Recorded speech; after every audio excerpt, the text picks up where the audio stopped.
So it has finally happened. Prime Minister Narendra Modi has visited the violence-hit state of Manipur, 864 days late.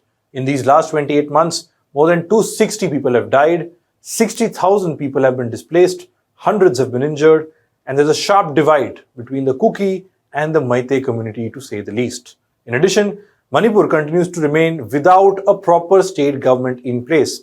That is after former Chief Minister N. Biren Singh failed to contain the violence, yet held on to the chair till he could. And eventually he stepped down, which was followed by President's rule, which continues in Manipur till date. Today, the Prime Minister's visit to the state was a 3-hour quick dash than a proper visit. But nonetheless, the BJP and the Modi government see this as a healing touch to a state that has been completely neglected post-May 2023.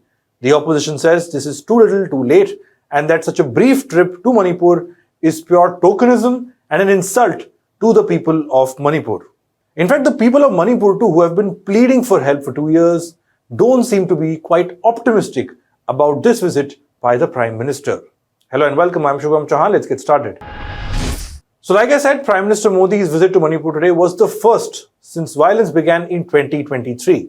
This was part of a larger visit that the Prime Minister undertook to the northeast, where he visited Mizoram first, then came to Manipur and then to Assam. In Manipur, PM Modi visited 2 districts, as we had told you in an earlier video.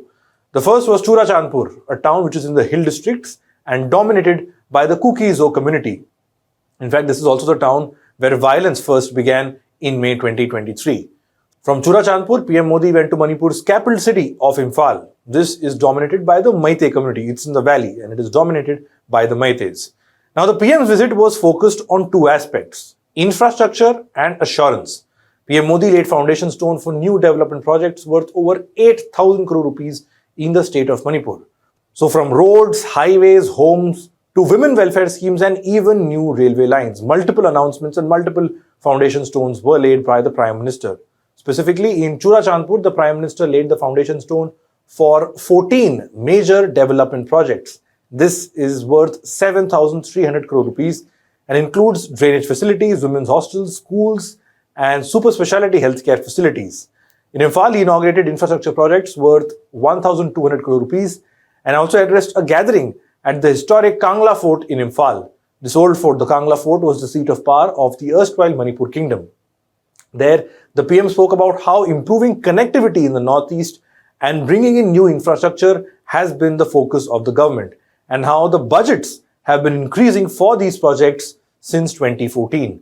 PM Modi added that the 22,000 crore rupee Jiribam to Imphal railway line would soon connect the state capital of Manipur to the national network, while the new 400 crore rupees Imphal airport was giving new heights to air connectivity. The second focus and the more delicate part of Prime Minister Modi's short visit was assurances, a message to the people of Manipur that the Modi government stands with the people of the state.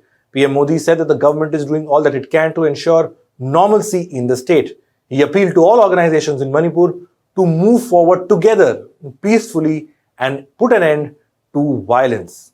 Apart from his speeches at Churachandpur and Imphal, PM Modi separately met and interacted with those affected by the violence. Visuals show the Prime Minister speaking to women, men, all of them who were present, clearly disturbed given what they have seen in the last 2 years.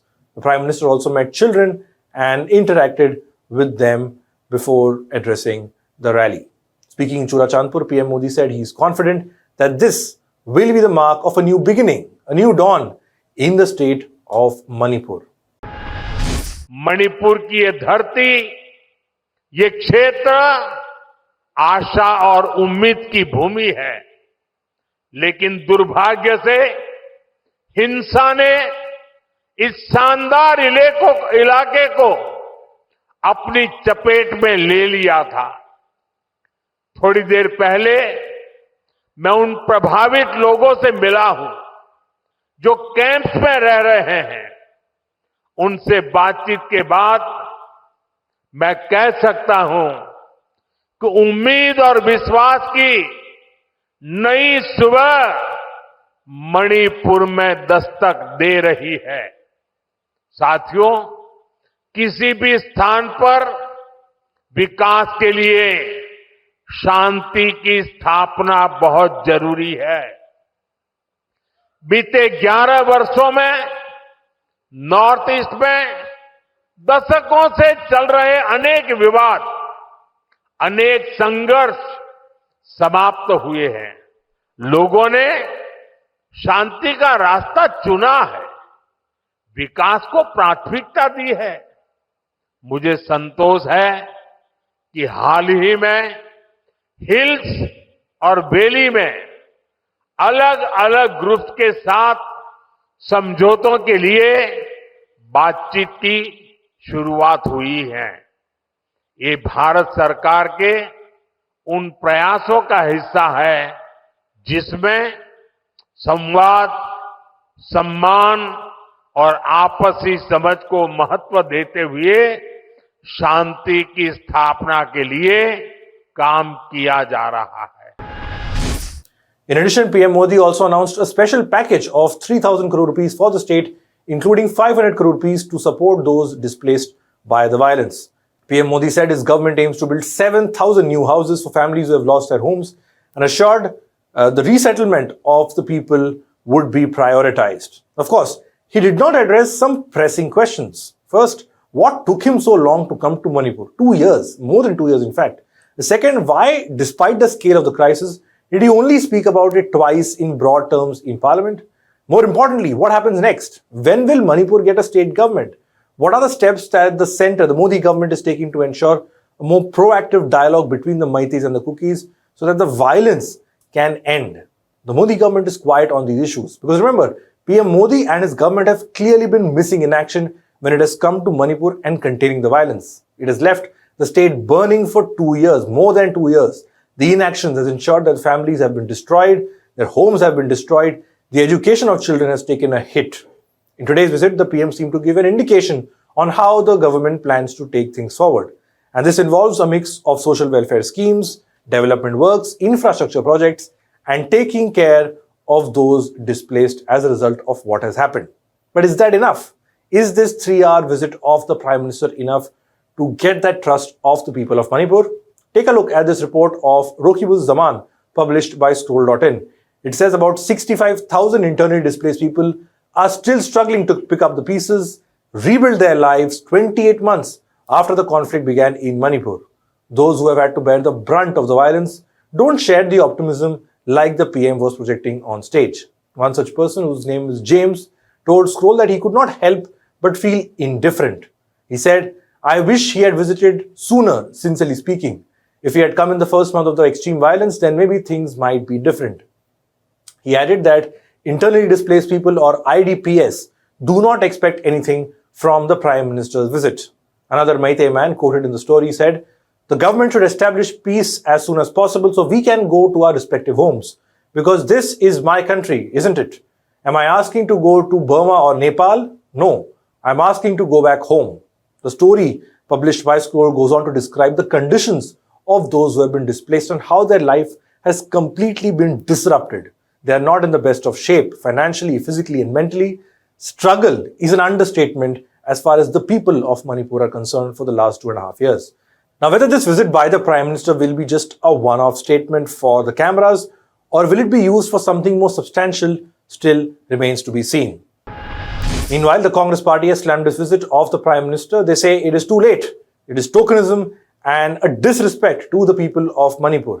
Congress President Mallikarjun Kharge said the PM's visit is nothing but a cowardly escape from hearing the cries of people in relief camps. Kharge pointed out that the Prime Minister had last visited the state before this only back in January 2022, and that too for elections. The Congress also lashed out at PM Modi for what they call bulldozing the lives of innocent people of Manipur. In fact, Congress workers staged a massive protest over Prime Minister Modi's visit to Manipur.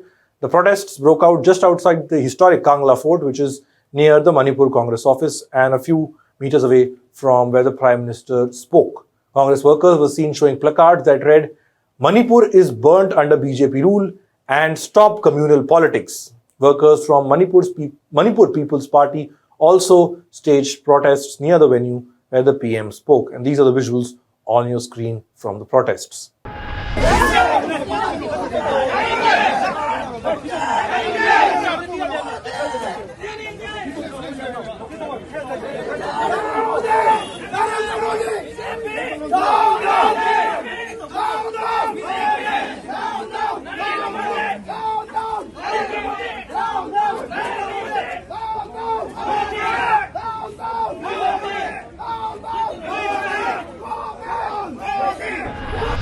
So what do you think of this visit by the Prime Minister? Do you think Manipur will change in the weeks and months to follow? Do let us know in the comment section. But that's all we have for this report. Thanks for watching.